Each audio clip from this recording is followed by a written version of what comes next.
Okay, let's dive in. Picture this. Early 1900s, the race to fly. You've got Samuel Pierpont Langley, head of the Smithsonian, friends with Andrew Carnegie, Alexander Graham Bell. Loads of funding, $50,000, which was a fortune then. Right. He looked like the sure bet, didn't he? Totally. The guy everyone expected to succeed.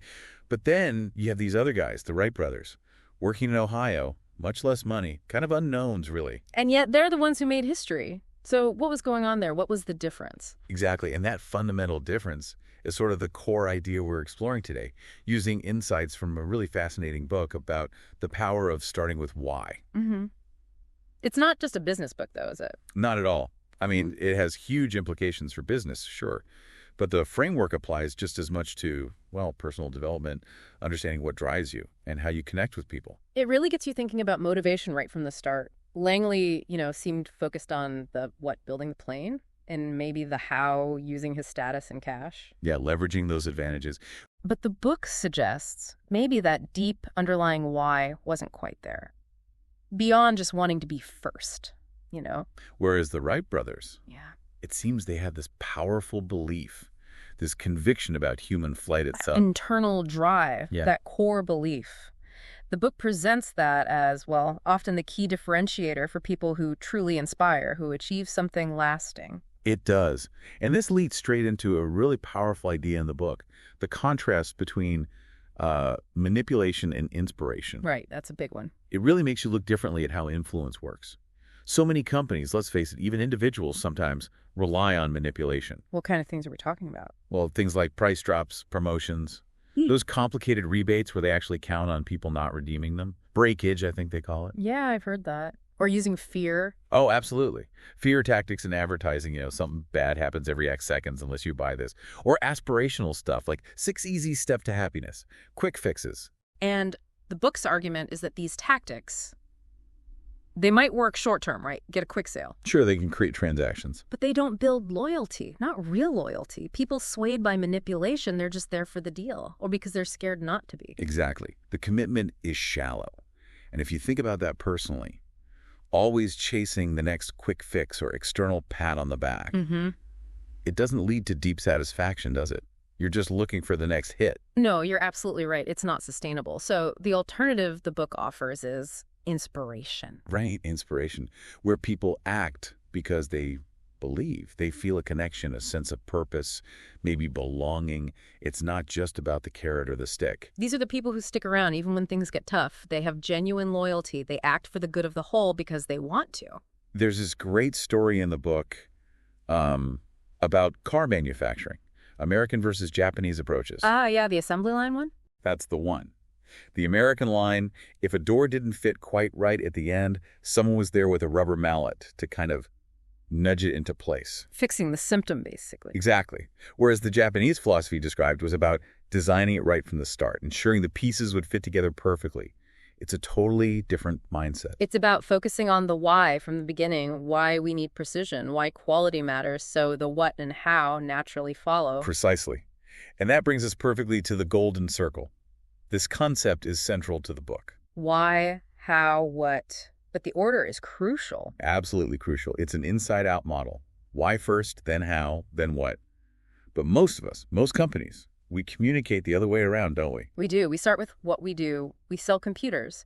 Then maybe how we do it, they're user-friendly, and very rarely do we clearly articulate why we do what we do. But the book argues that the most inspiring leaders and organizations flip that entirely. They start with why. The core message being, people don't buy what you do, they buy why you do it. Yes.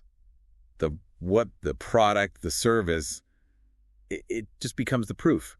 Tangible evidence of your core belief. Yeah. Or why. And the examples really make this clear. Apple is the classic one, obviously. Of course. They don't just sell electronics. Their why is about challenging the status quo, thinking differently.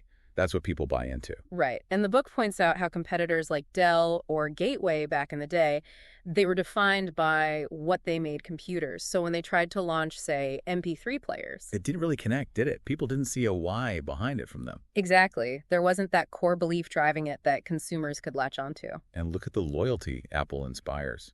People queuing for hours, days sometimes. You wouldn't do that for just any gadget. Definitely not. It's that emotional bond. Or think about Southwest Airlines in the early days. Yeah, another great example. Their why wasn't just cheap fares. No, it was about being the champion of the common person, giving everyone the freedom to fly, democratizing air travel. That belief built incredible loyalty, way beyond just the price point. And Harley-Davidson. People tattoo the logo on themselves. I know, that's commitment. The logo isn't just a brand mark, it's a symbol. It represents a whole set of values, a lifestyle. It's fascinating. And the book even delves into the biology behind why this works so well. Oh yeah, the brain stuff. Tell us about that. Well, it links the why to our limbic brain. That's the part responsible for feelings, trust, loyalty, basically all human behavior and decision-making. Okay. The emotional center. Right. But here's the key thing. The limbic brain has pretty much no capacity for language. It doesn't process rational arguments in the same way. So that's why gut feelings are so strong, but hard to put into words sometimes. Exactly. That's handled by the neocortex, the outer layer. That's our rational analytical brain. It understands facts, figures, features, the what. So when companies try to sell just based on features, the what, they're talking to the wrong part of the brain for decision making. Pretty much. They struggle to articulate their, differentiating value proposition because they're trying to rationally explain an emotional connection. It often falls flat.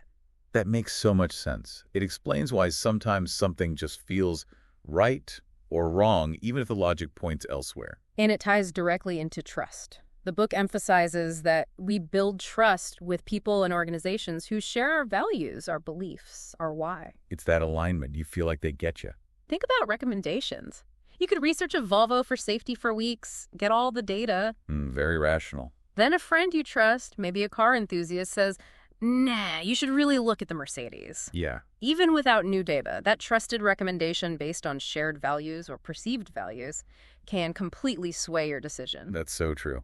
Trust bypasses the spreadsheet sometimes. It really does. And this leads into another concept, the law of diffusion of innovations. Okay, what's that about? It's about how ideas and products spread through a population.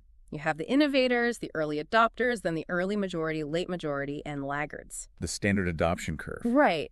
But the crucial insight from the book is that if you want mass market success, you have to win over the left side of that curve, first the innovators and early adopters, roughly the first 16%.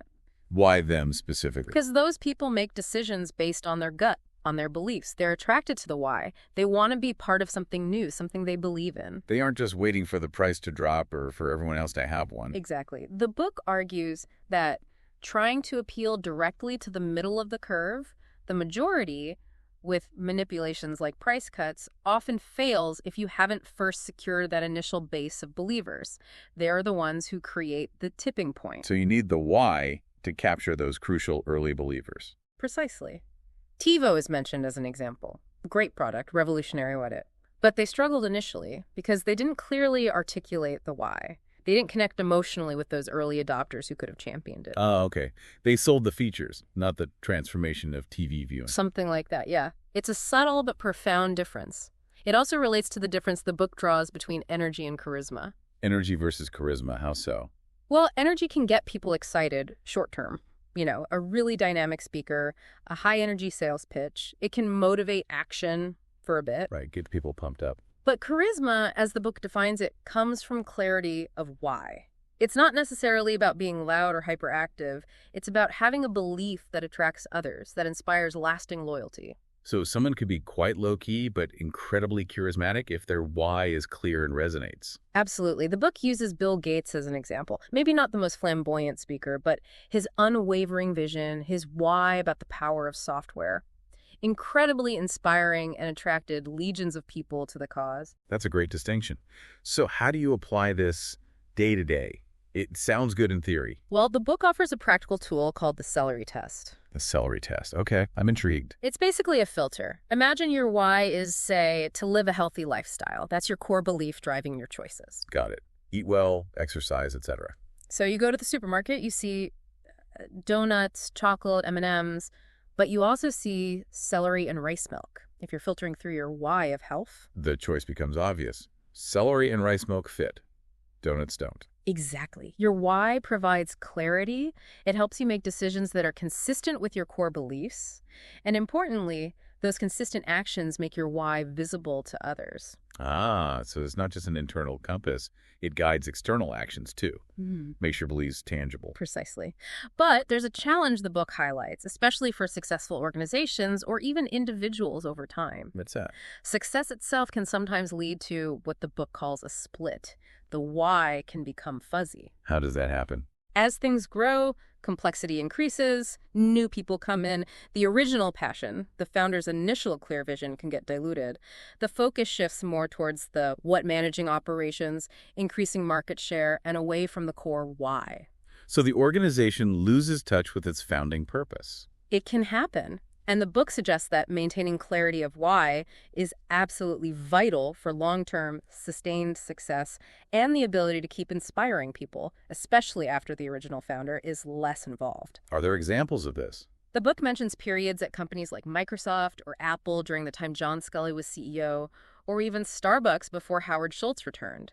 Times when observers felt they'd maybe lost touch with their original why, and it seemed to impact their innovation or connection. So staying connected to that core purpose requires ongoing effort. It's not a one-time thing. Definitely not. And it impacts things like hiring, too.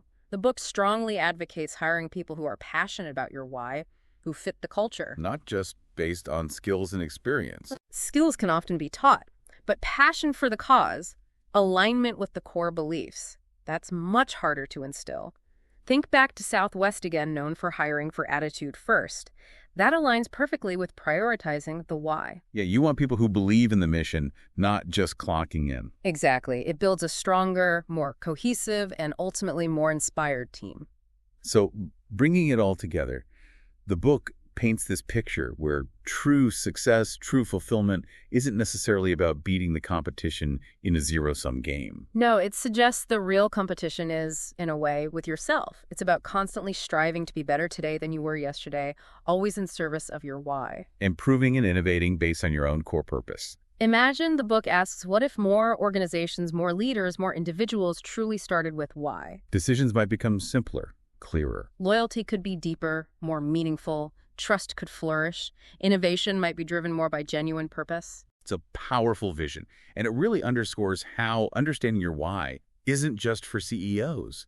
It's fundamental for anyone interested in, well, personal growth. Absolutely. It gives you that anchor point, that framework for making choices that feel authentic, for building connections that last, for finding that deeper sense of purpose in what you do. So perhaps a final thought for everyone listening. Take a moment. Reflect on your own life, your work, your decisions. Are you operating mostly from the what and how, or is there a clear, compelling why driving you? And consider this. What might change for you if you uncovered or reconnected with your core why? How might that shift your approach to your goals, your relationships, your contribution to the world? It's definitely something worth exploring, a journey that, as the book suggests, could be incredibly revealing and ultimately really quite empowering.